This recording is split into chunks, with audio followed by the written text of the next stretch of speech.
Bonjour et bienvenue sur le plateau de Carnet de route d'un gérant by InnoCap Gestion. On parle ici bien sûr des belles histoires de croissance dénichées par toute l'équipe d'InnoCap et j'ai le plaisir de recevoir aujourd'hui sur le plateau Xavier Deburen, directeur adjoint de la gestion chez InnoCap Gestion. Bonjour Xavier. Bonjour Laurent. Alors, nous sommes réunis aujourd'hui pour parler d'une société que vous appréciez particulièrement. Cette société, c'est Inditex. Ça parle peut-être pas forcément à tous les gens qui nous regardent, mais ça va tout de suite devenir beaucoup plus clair. Je pense quand je vais préciser que l'une des marques phares du groupe, c'est l'enseigne de prêt-à-porter Zara. Est-ce que peut-être, tiens, pour commenter, tout simplement, vous pouvez nous présenter cette entreprise familiale espagnole devenue géant mondial de la mode?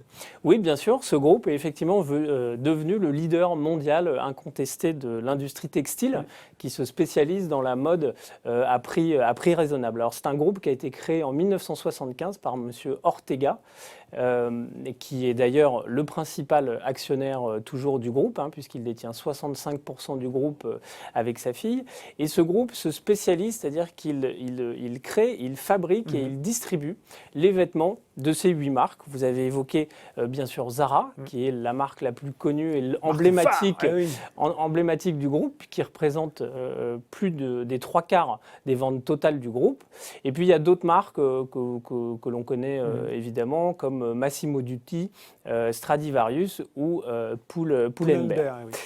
C'est, pour vous donner un peu un ordre d'idée, c'est une des entreprises les plus grosses d'Europe. C'est la première capitalisation boursière espagnole. C'est 93 milliards d'euros. C'est pas mal. 180 000 employés, un réseau détenu en propre de 7 000 magasins dans 96 pays.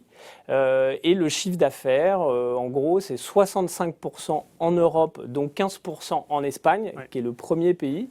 Ensuite, les Amériques représentent 15% et enfin l'Asie, 20%.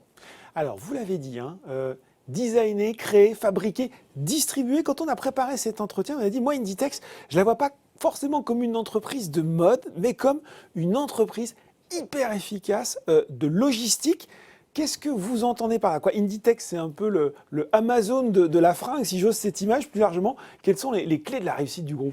Alors, la réussite financière, vous avez raison, d'un groupe comme Inditex, c'est pas le design de ses vêtements qui plaît. Alors, évidemment, un petit peu, ça compte, mais c'est surtout sa réactivité et son intégration opérationnelle. Parce qu'avant d'être un créateur de mode, Inditex, c'est avant tout une organisation logistique unique, hors pair. Il faut vraiment avoir ça en tête.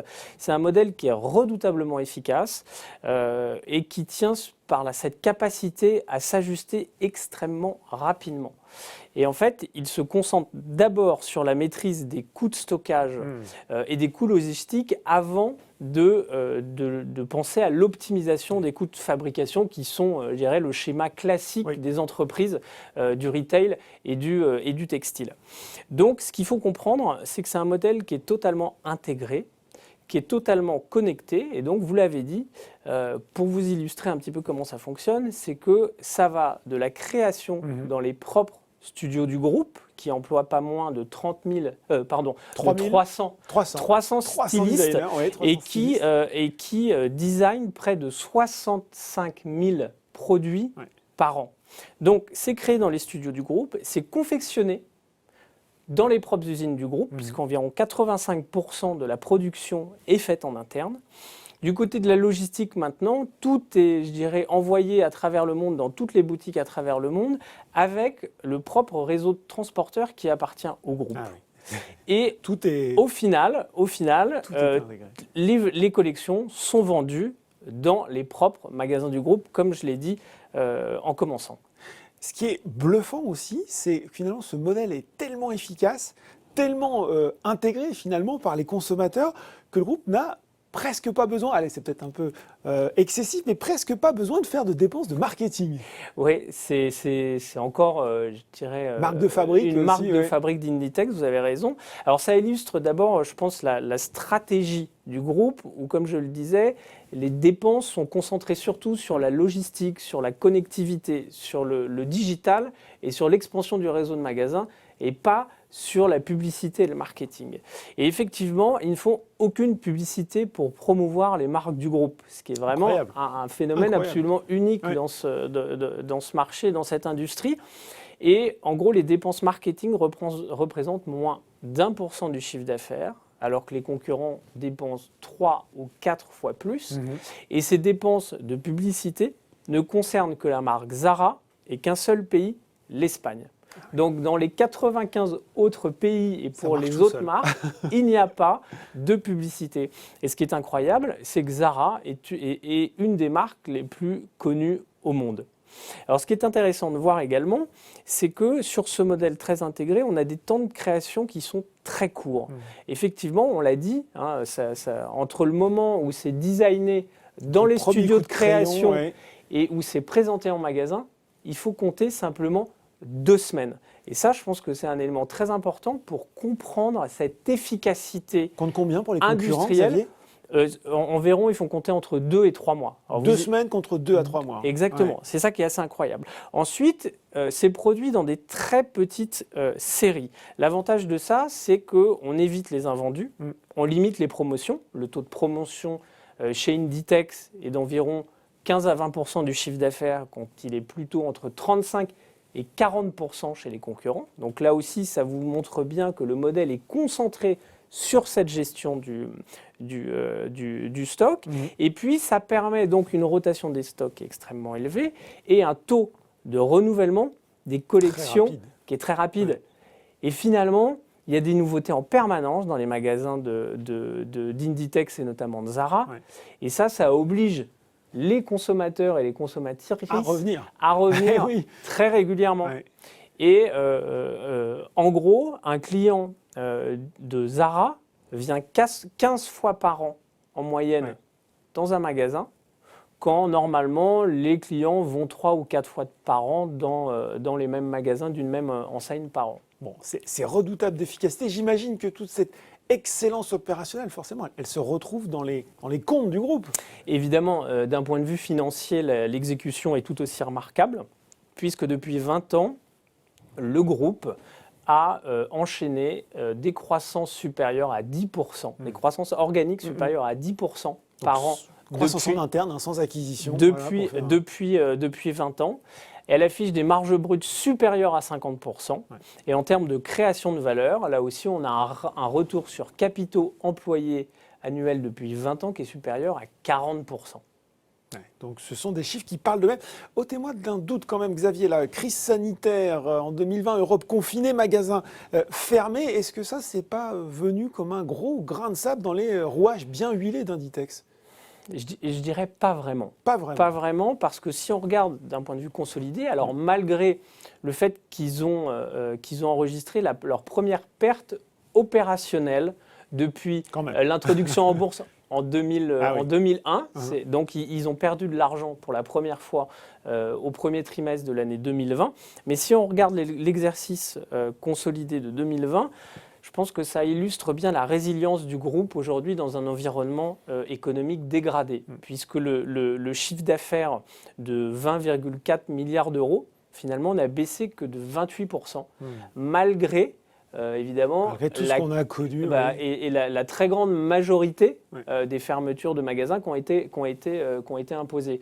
Et ça, il faut regarder cette résilience, notamment sur le fait qu'on a assisté à une explosion des ventes online pour le groupe, puisque ces ventes online ont augmenté de 77% par rapport à 2019. Alors évidemment, la situation sanitaire a fait que les gens se sont évidemment reportés sur les ventes en ligne.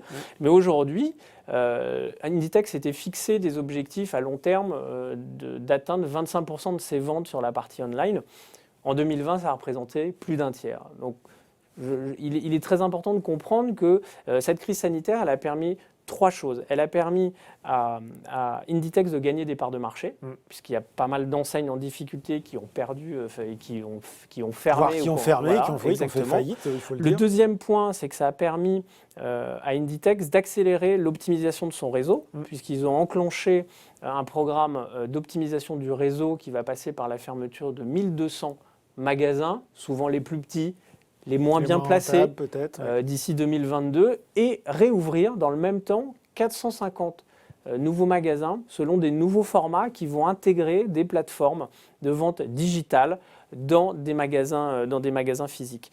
Et enfin, l'autre chose, c'est toujours l'accélération de la transformation online, puisqu'ils ont également annoncé des dépenses d'investissement entre 2020 et 2022 de 2,7 milliards d'euros. 1 milliard sera consacré au digital et 1,7 milliard sera consacré à l'intégration des plateformes de e-commerce au sein des boutiques. Donc, et je dirais, pour terminer, c'est que sur l'exercice 2020, le groupe a quand même généré 1,3 milliard d'euros de flux de trésorerie disponibles grâce à la maîtrise de son besoin en fonds de roulement et à la très bonne maîtrise de ses stocks.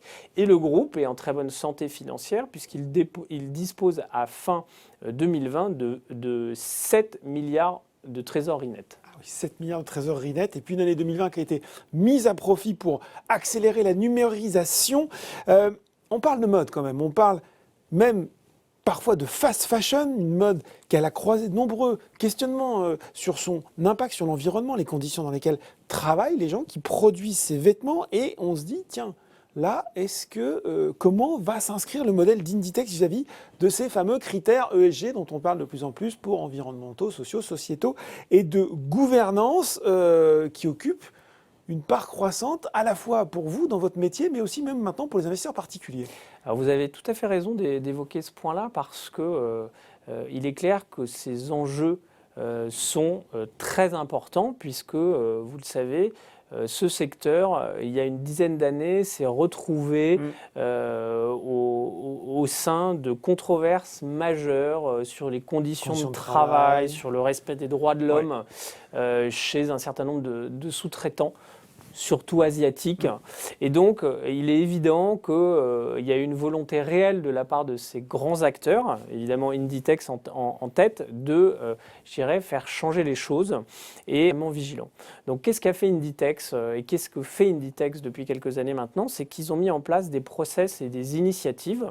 Donc, premièrement, vis-à-vis de leurs 2000 fournisseurs, où ils demandent à chaque fournisseur une traçabilité totale de la production. Ils demandent à chaque fournisseur de signer la charte Inditex sur les conditions de travail, une charte de transparence et également ils imposent à ces fournisseurs l'interdiction d'utiliser un certain nombre de matériaux et de métaux interdits qui peuvent être néfastes pour l'environnement, mais aussi pour les consommateurs, mais aussi pour les gens qui travaillent dans les usines. Ouais. Et l'autre point maintenant qui concerne Inditex directement, c'est qu'ils ont donné des objectifs à 2023 notamment, où le groupe s'engage à ce que 100% du packaging soit recyclé, en éliminant la totalité des sacs plastiques. Ils sont engagés en 2023 également à ce qu'il y ait zéro déchet dans leurs usines. Et enfin, un petit peu plus loin, 2025, le groupe s'est engagé à ce que 80% de l'énergie utilisée soit issue des énergies renouvelables. Et enfin, d'un point de vue fabrication, le groupe s'est également engagé à ce que 100% du coton et du lin utilisés soient issus de filières renouvelables et de filières durables. Donc voilà, et enfin, le dernier point concerne, parce qu'il y a aussi pas mal d'utilisation de polyester, et c'est le fait d'utiliser 100% de polyester recyclé. Chez InnoCap, on ne se contente pas de la réussite actuelle d'une société, il y a aussi cette question de la croissance qui dure. Vous l'avez déjà évoqué avec notamment la numérisation du groupe qui s'est fait à marche forcée. Peut-être deux questions en une rapidement pour finir. Quels sont les relais de croissance du groupe qui est déjà excellent dans beaucoup de domaines? Et puis, comment vous jugez finalement cette valorisation boursière d'Inditex au regard de ses perspectives? Alors je dirais ce qu'on peut espérer, c'est déjà que Inditex retrouve ses niveaux de croissance et de rentabilité qu'elle connaissait avant cette crise sanitaire et qu'aujourd'hui elle n'a pas encore retrouvé. Donc j'avais évoqué, hein, c'est une croissance moyenne organique de 10%, par an. Et ça, il est clair, il n'y a aucune raison pour que Inditex n'arrive pas à retrouver ses niveaux de rentabilité et ses niveaux de croissance. D'autant que c'est un vrai c'est un vrai pari réouverture. Ouais. On l'a évoqué, 65% du chiffre d'affaires est fait en Europe. Donc à partir du moment où on va avoir la pénétration des campagnes de vaccination et la levée des restrictions pour les consommateurs, il est clair que ça va vraiment être un relais de croissance très fort pour Inditex et pour Zara notamment. D'autant que les consommateurs aujourd'hui ont accumulé beaucoup d'épargne et ont accumulé aussi une certaine frustration, je pense, depuis plus d'1 an, exactement, à ne pas pouvoir consommer comme ils voulaient, à ne pas pouvoir se faire plaisir. Donc il est clair que pour nous, c'est un très bon véhicule pour jouer la normalisation des économies et leur réouverture. Enfin, si on regarde ce qu'attend le consensus, à partir de 2022, la croissance va augmenter la profitabilité d'exploitation du groupe, puisque le consensus s'attend à ce que la marge d'exploitation soit supérieure à 22%, alors qu'elle est à 17% aujourd'hui. Et enfin, pour parler de la valorisation, si on regarde la valorisation moyenne de ces 5 dernières années, aujourd'hui, Inditex se paye en ligne avec cette moyenne de ces 5 dernières années, puisqu'en valeur d'entreprise sur excédent brut d'exploitation, on se paye 12,3 fois selon le consensus Bloomberg, pour une moyenne 5 ans à 13,5 fois. Et comme je disais au départ, c'est que le niveau de rentabilité est toujours impacté par la crise. Donc si on revient sur des niveaux de rentabilité pré-crise, on va avoir des niveaux de valorisation qui vont diminuer tout autant. Et ben voilà, c'est très clair. Je pense que grâce à vous, Xavier, les gens qui nous regardent ne verront sans doute jamais plus tout à fait un magasin Zara de la même façon. Merci d'avoir... Quand il sera ouvert. Quand il sera ouvert, mais c'est pour bientôt. C'est pour très bientôt. Merci d'avoir été avec nous pour parler d'Inditex. Merci Laurent. Carnet de route d'un gérant, c'est fini pour aujourd'hui. On se retrouve très bientôt pour un nouveau numéro.